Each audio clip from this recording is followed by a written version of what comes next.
Well, good evening again, whiskey boys and whiskey girls. It is yours truly, back at it again with yet another whiskey review.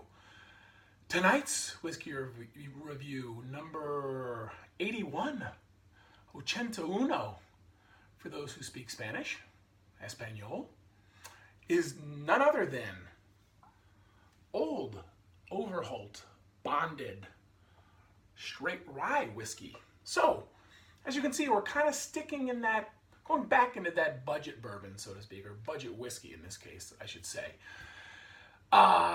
This just came out here. This is a brand, obviously, that's been around since the 1800s. Has changed owners many, many times. It is now currently a Beam product in that Beam portfolio, and is part of their, they call it the Olds. So you got Old Granddad, Old Overholt, and then Old Crow. Old Granddad has a regular and a bonded version.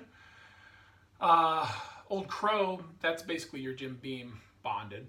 And then, so you have your high rye, you have your traditional, so your traditional bourbon mash is your Jim Beam bonded.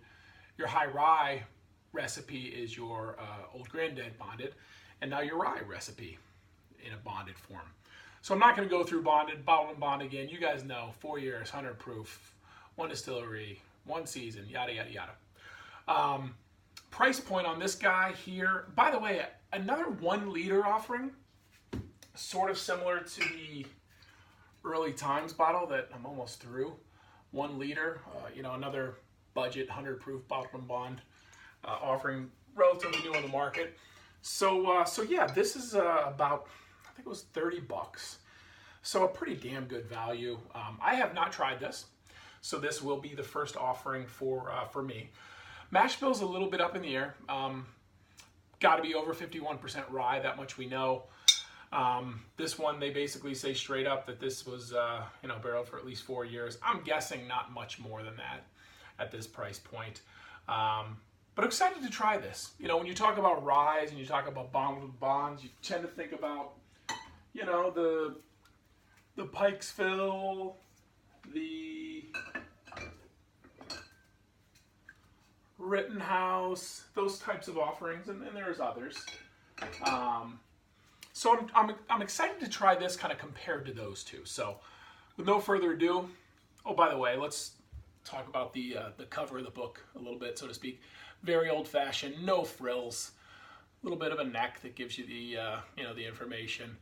Little brief description, but kind of that old school dark brown plastic top with the screw off. So kind of a no nonsense pour.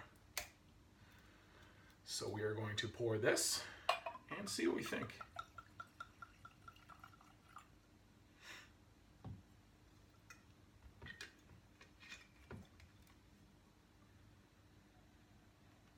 Ooh. I find the nose to be, you guys probably can't see this, but you're not going to be able to see it from this angle, but underneath these little mats that I have on my bar top is actually copper. So if you're sitting down here having a dram with me or a cocktail with me, and your hand is resting on the bar after a while, your hand kind of smells like a penny. I guess that's good and bad, depending on who you are, what your olfactory preferences are. But this almost has a little bit of a coppery tinge to it. Spice, more mellow than I would expect. Much more mellow on the nose than I would expect. A little salty. Some gingerbread smell.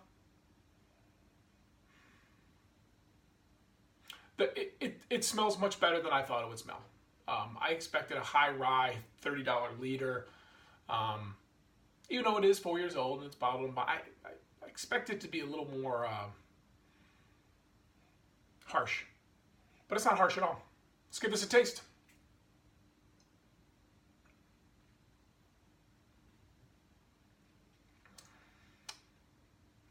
Ooh, interesting. Interesting on the palate, especially on the front end. It's got, you really feel it on the roof of the mouth. got a little bite there right on the roof. As soon as it enters your mouth, kind of just hits you like two fangs. Clean finish. Light finish, but sort of an oily entrance or a mouthfeel on the front end.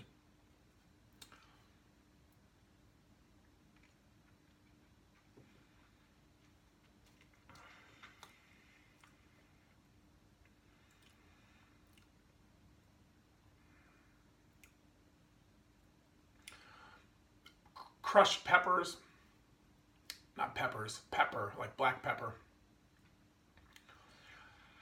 A little bit of fruit. You know, not getting really any caramels or any vanillins or anything like that, because it's you can tell it's a rye, certainly. A little bit of doughiness, a little bit of bread. Let's go in one more time before we give this a score.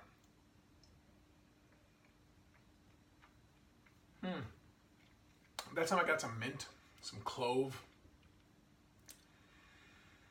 It's a pretty complex pour for what it is. I think this would be really, really good in a rye-based cocktail, because those flavors I can see. Again, that's why bartenders love 100 proof spirit, is because it really stands out and can hold its own in something with a ton of other ingredients, oftentimes very flavorful ingredients that would mask an 80 or sometimes even 90 proof spirit. So I'm really impressed by its presence, so to speak. I will give this one a 6.8 on the Whiskey Coach scale. So there it is, everybody. Review 81. Thank you so much for joining me. I will upload this bad boy now, and I'm going to knock one or two more of these out tonight. I'm feeling it. I'm feeling the creative juices, so we'll get right back at it and crack into something else new, shall we? Stay with me, guys. Thanks for watching, and as always, and until next time, glasses up.